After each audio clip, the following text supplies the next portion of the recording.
Okay. So, hi everybody. It's such a pleasure to speak to you this afternoon. And what I'm going to do in my 10-minute intro remarks is talk a little bit about the joy I get from using social media. A lot of people think of it as a burden. I think if it's a burden for you, you just shouldn't go there. But I actually derive a lot of pleasure and joy from it. And I'm going to give you a very personal view of how I use it. In my 10 minutes, I have 11 slides, and I'm going to present some of my best or most poignant experiences on the three main social media platforms. That is Instagram, Twitter, and Facebook, in that order and in descending influence. Instagram is really my main platform. And I should start off by saying that I feel like different parts of my life work better on different platforms.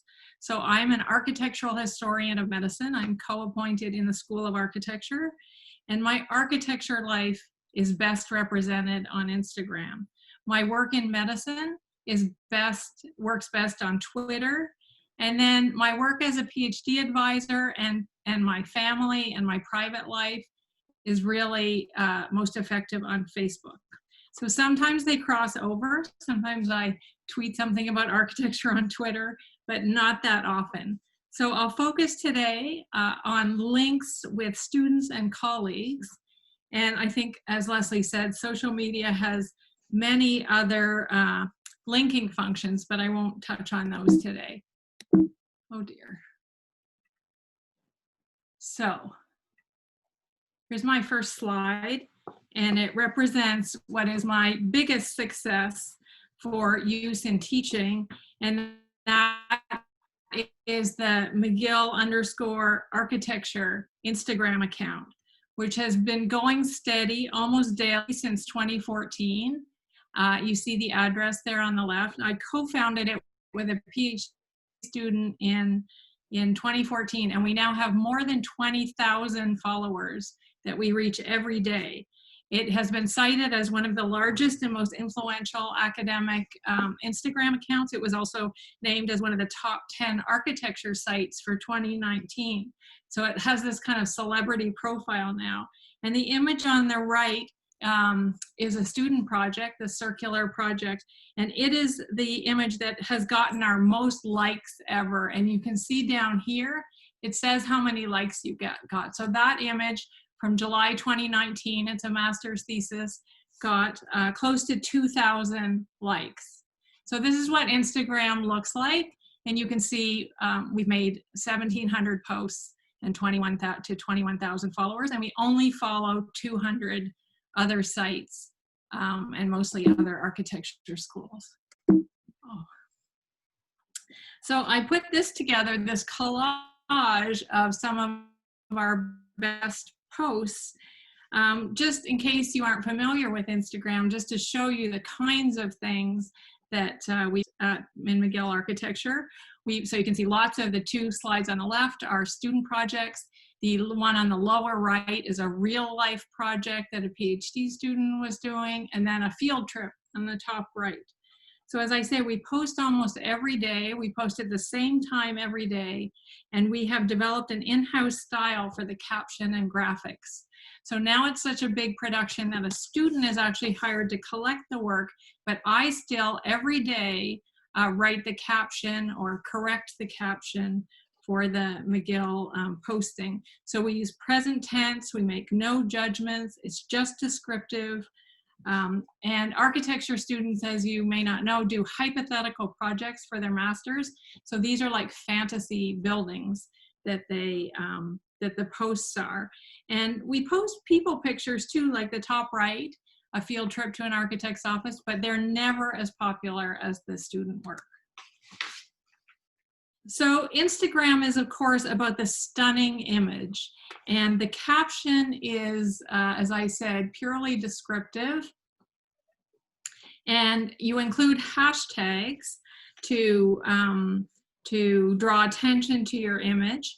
And we always have our hashtags as a separate comment, and that's just so that it looks a particular way. So in Instagram, getting reposted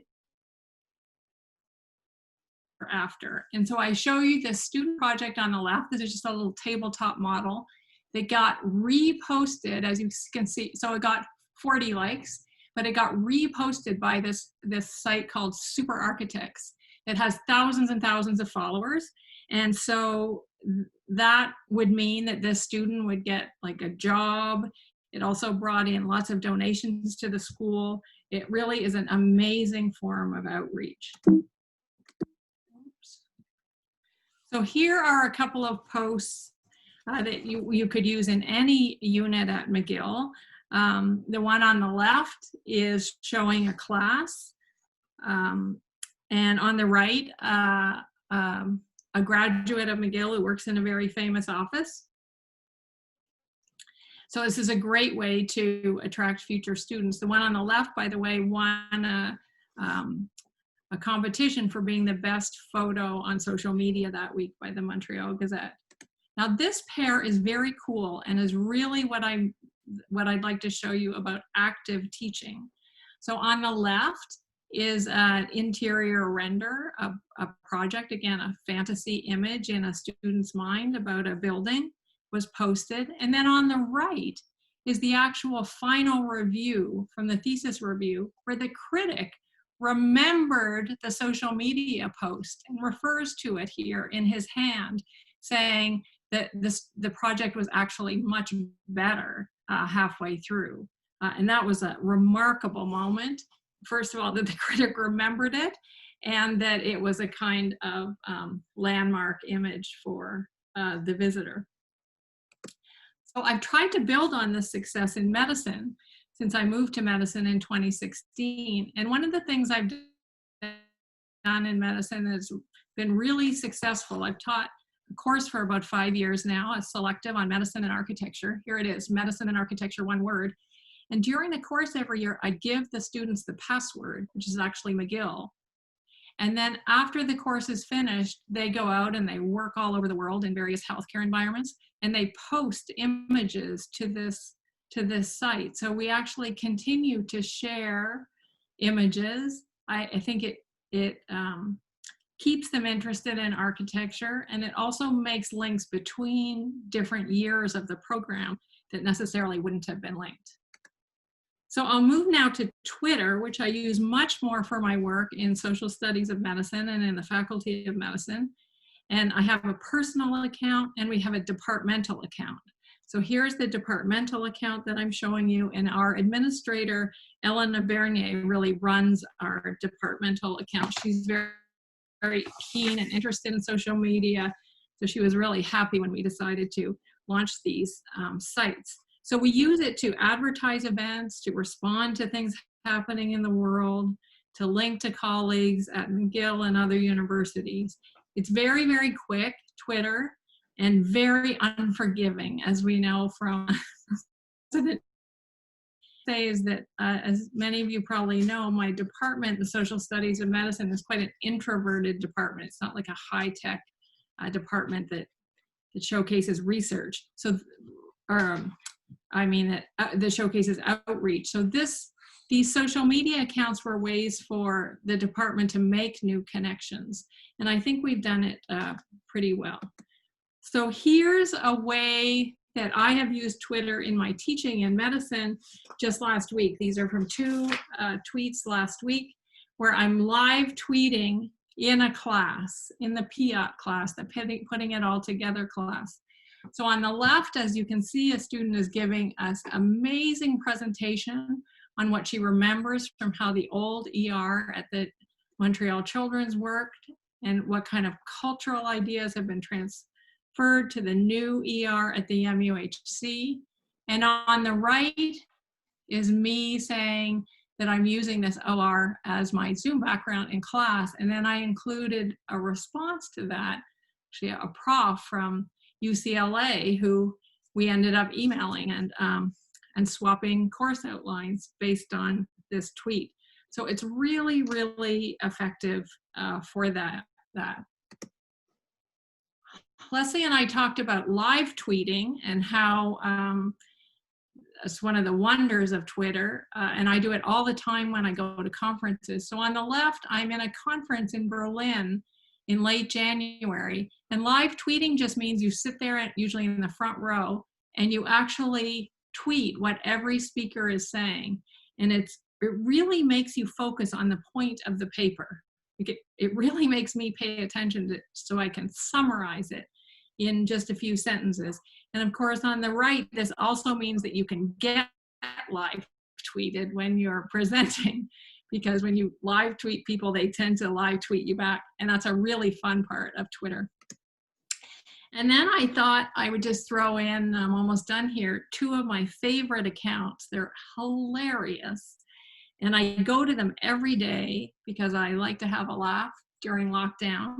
So the one on the right is called Associate Deans, with all due respect to all of you Associate Deans. And she sort of looks like the Harry Potter person. And it's a kind of parody of university life, hilariously close to many things we experience at McGill. And then on the left, this new one that's amazing, Room Rater, that actually critiques the interiors of the rooms behind people on Zoom, on major media. So it's not only do they have these like cynical, hilarious remarks about the room, but then you can see the people almost always respond. So here they are criticizing this poor woman about her pole. She's saying, guys, it's a lamp. My plants are being watered. I'll do better tomorrow. So I find myself watching TV and then racing to Twitter to see what Room Rater is going to see about these people's rooms.